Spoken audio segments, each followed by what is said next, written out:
Assalamualaikum warahmatullahi wabarakatuh.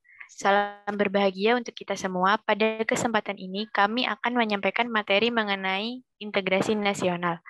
Kelompok kami mengangkat Organisasi Papua Merdeka sebagai tugas mata kuliah pendidikan kewarganegaraan. Sebelumnya, perkenalkan nama saya Nabila Fortun, NIM 202410101142. Saya Raka Muhammad Diantoro dengan NIM 2018 10 20 10 69. Saya Khairul Umam dengan NIM 2017 10 30 11 03. Dengan saya Faizal Qanasullah dengan NIM 2017 10 30 10 94. Nama saya Marsha Suci Nurmalasari dengan NIM 2017 10 30 10 38. Berikut adalah judul berita yang akan kami bahas, yaitu sadis.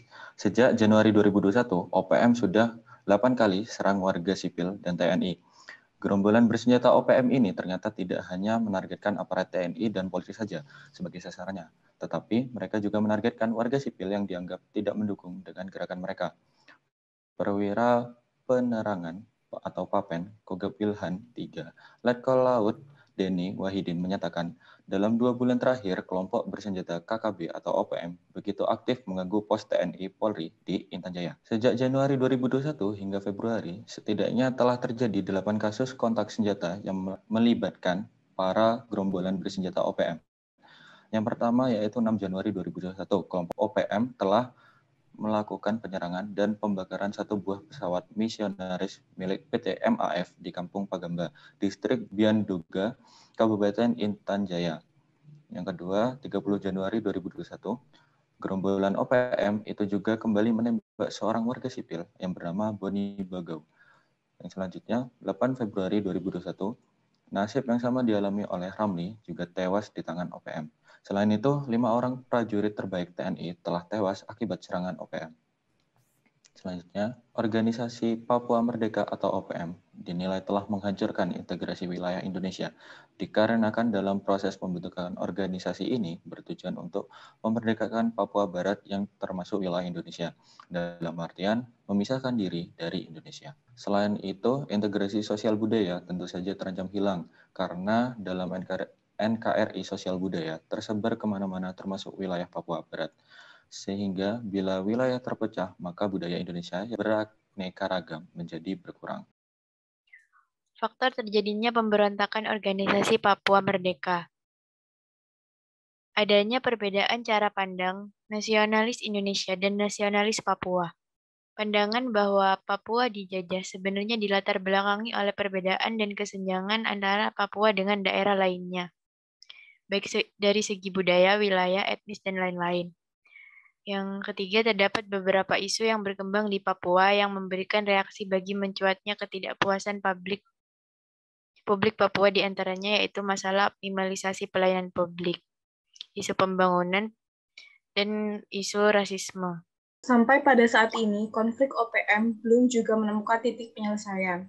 TPNBP OPM atau Tentara Pembebasan Nasional Papua Barat, Organisasi Papua Merdeka, masih terus menyuarakan kepentingannya untuk merdeka dari Indonesia serta mengajukan tuntutan terhadap pemerintah Indonesia.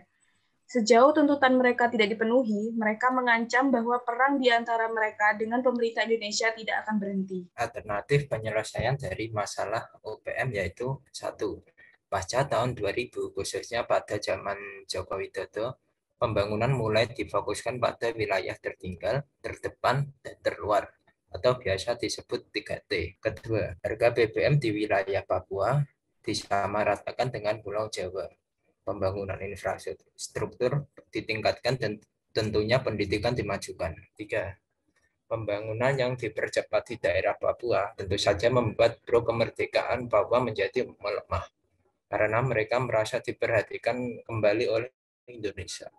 Keempat, banyak masyarakat Papua yang mendapat kedudukan penting dalam pemerintahan menjadi penyebab masyarakat anti-Indonesia menurun.